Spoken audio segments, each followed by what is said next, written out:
Dans le numéro 108, on vous propose d'étudier tous les diviseurs positifs possibles du nombre grand N égal 456. On commence par vous demander une décomposition en produit de facteur premier de 456. Donc ça, vous en avez l'habitude. Vous divisez 456 successivement par les nombres premiers que vous connaissez à partir du plus petit. Donc ici, 456 est divisible par 2, vous obtenez 228, qui est à nouveau divisible par 2, vous obtenez 114, qui est à nouveau divisible par 2, vous obtenez 57, qui n'est plus divisible par 2, mais il est divisible par 3, parce que 5 plus 7, ça fait 12, et 2 plus 1, 3. 57, c'est 3 fois 19, qui est un nombre premier, qui est divisible par 19, et vous obtenez 1. D'où la décomposition en produit de facteur premier, 2 au cube fois 3 fois 19. Maintenant, dans le petit 2, considérons un nombre petit n, qui est un diviseur de grand N. Si petit n est un diviseur de grand N, ça veut dire que grand N est un multiple de petit n. Donc, il existe un nombre k tel que grand N s'écrit petit n fois k. Et on vous demande d'expliquer pourquoi les seuls diviseurs premiers de petit n peuvent être 2, 3 ou 19. Imaginons qu'on prenne un diviseur premier de petit n. Alors forcément, petit n ici va s'écrire p fois quelque chose, donc p fois k', comme on vous le propose ici. Et si petit n s'écrit p fois k', ce petit n là, je peux le remplacer et j'obtiendrai grand N égale p fois k' fois k. La décomposition en produit de facteur premier contiendra donc ce petit p. Or, cette décomposition de grand N, c'est 2 au cube fois 3 fois 19. Donc, il faut forcément qu'il y ait 2, 3 ou 19 et pas d'autres nombres premiers dans cette décomposition. Ensuite, cette décomposition en produit de facteur premier de petit n va donc s'écrire 2 puissance a fois 3 puissance b fois 19 puissance c. Mais comme petit n est un diviseur de grand N, il est forcément inférieur ou égal à grand N. Donc la puissance petit a qui est ici ne peut pas dépasser 3. La puissance b ne peut pas dépasser 1. La puissance c ne peut pas dépasser 1.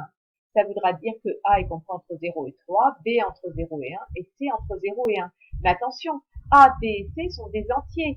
Ça veut dire que a peut prendre les valeurs 0, 1, 2, 3, que b peut prendre les valeurs 0 ou 1, et que c, enfin c'est ou, hein, et que c peut prendre les valeurs 0 ou 1.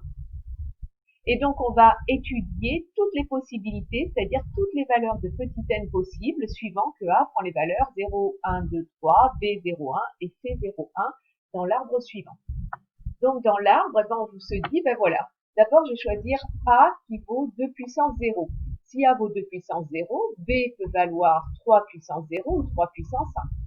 Et C, ça peut être B puissance 0 ou B puissance 1. Non, pardon, le B, c'est la puissance. Donc ça, c'est 3 puissance B, hein, et B vaut 0, ou ici, B égale 1. Excusez-moi. Ici, c'est pour A égale 0. Et même chose ici, le petit c, hein, puisque c'est 2 puissance A fois 3 puissance B fois 19 puissance C. Ici, le petit c vaut 0, le petit c est égal à 1. Et donc, on obtient 4K. 2 puissance 0 fois 3 puissance 0 fois 19 puissance 0, vous savez que puissance 0 c'est égal à 1, donc 1 fois 1 fois 1, 1. Ou alors 2 puissance 0 qui vaut 1, 3 puissance 0 qui vaut 1 et 19 puissance 1, on obtient le nombre 19. Et on continue comme ça. Ici, A peut être égal à 1, A peut être égal à 2, B peut être égal à 0 ou B peut être égal à 1, et C peut être égal à 0 ou C peut être égal à 1, ou C peut être égal à 0 et C peut être égal à 1. Et comme ça, on obtient les différents diviseurs possibles de 456, c'est-à-dire toutes les valeurs de n possibles.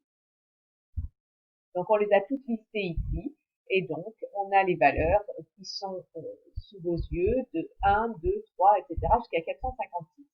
Petite question subsidiaire, combien y en a-t-il? Eh bien, on avait 2 puissance A fois 3 puissance B fois 19 puissance C. Et pour les valeurs de A, c'était 0, 1, 2 ou 3. Pour les valeurs de B, c'était 0 ou 1, et pour les valeurs de C, c'était 0 ou 1. On avait donc 4 valeurs possibles pour A, 2 valeurs possibles pour B, et 2 valeurs possibles pour C. Ce qui veut dire que dans notre arbre, ici, on a eu 4 valeurs possibles pour A, 2 valeurs possibles pour B, et 2 valeurs possibles pour C. Donc notre arbre a 4 fois 2 fois 2, c'est-à-dire 16 branches. Et s'il y a 16 branches ici, eh bien, on avait 16 valeurs possibles pour notre diviseur. 1, 2, 3, 4, 5, 6, 7, 8, 9, 10, 11, 12, 13, 14, 15, 16 diviseurs possibles de 456.